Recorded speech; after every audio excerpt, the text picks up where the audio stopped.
let's talk about the next short story collection, Newtown. This one I think is more along the lines of a great short story collection and also a novel of place, as you mentioned. It has the undercurrent of the Newtown Creek. Is it not the introduction of Polly too, or was that in an earlier short story manuscript?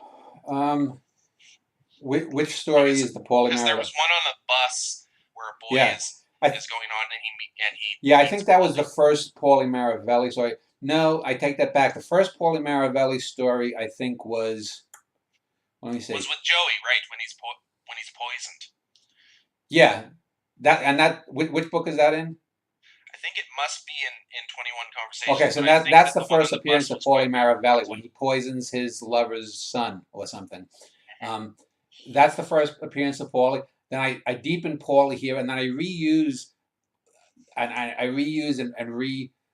reuse that short story or that incident from that short story later on in A Norwegian in the Family too. Um, so yeah, and the Paulie Maravelli here is more dark, brooding, remote. We don't really get a sense of his personality because he's being looked up to by other people that recognize him as a legendary kind of figure, and the boy has no clue about him. Now, of course, his backstory that I give in later works, especially A Norwegian in the Family, didn't exist then. So, uh, but having that back filled in, it still works in that sense. And the new town is probably about midway between the total immersion and the first two or three books that I did. In that, I think Newtown is book number 11, 12, or 13. So I'd written about a dozen books before that, 10 or 12 books before that, and it was my trying to get bigger, longer. Each of those short stories range from, I think, the shortest is about 7,500, 8,000 words, to I think I have the last story, which is sort of my version of The Dead by Joyce. That story, I think, goes about 16, 18, 20,000 words. So it was me pulling the dough out and playing with narrative and character and whatnot. I hadn't gotten the conversations are very good. Some of them are even great in a lesser way than the total immersive conversations. But that one does stick out. One of my favorite stories, the Mayor of Maspeth story there about the old black bum.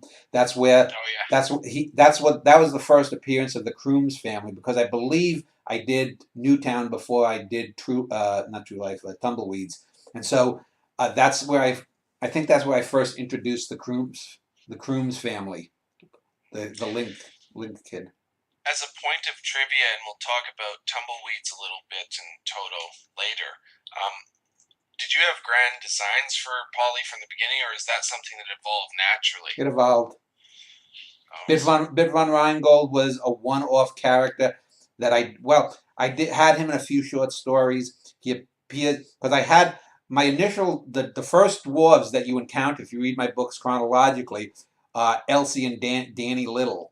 Uh, Danny Little appears in the Legend of Dario Sandoval, which is a story there where we first encounter well, Dario Sandoval we don't encounter, we first hear him because we'll never see Dario Sandoval. He's one of those characters that will be talked about, but we'll never see him in the flesh.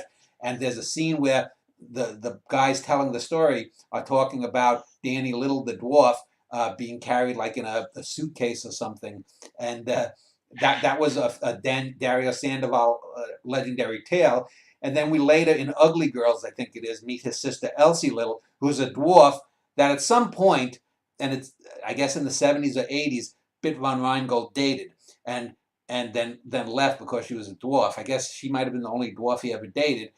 Who knows? Maybe he was in a deeper period between his porno stuff and then Bit came on. I did the bit of Golem, and then I expanded Bit out in this book, Norwegian. yeah, Bit of Golem was an interesting read. The dialogue is, I think, never better at that point.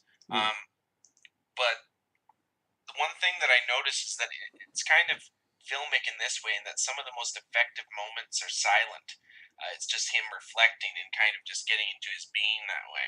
Yeah. Do you agree with that assessment in that manner? Yeah. And how do you get to those moments so naturally? Because it will have long spans of dialogue, and then kind of almost like a Relka poem, kind of have a twist on it where he's just reflecting. It's the consequence of the form. I mean, it's a novel. It's not a play. I wouldn't have to have those moments in a play, or they. Those are things that you could say. Bit stares out at the audience, and then it's up to the actor to convey that. You don't have that luxury in a novel, so you have to fill in the blanks there.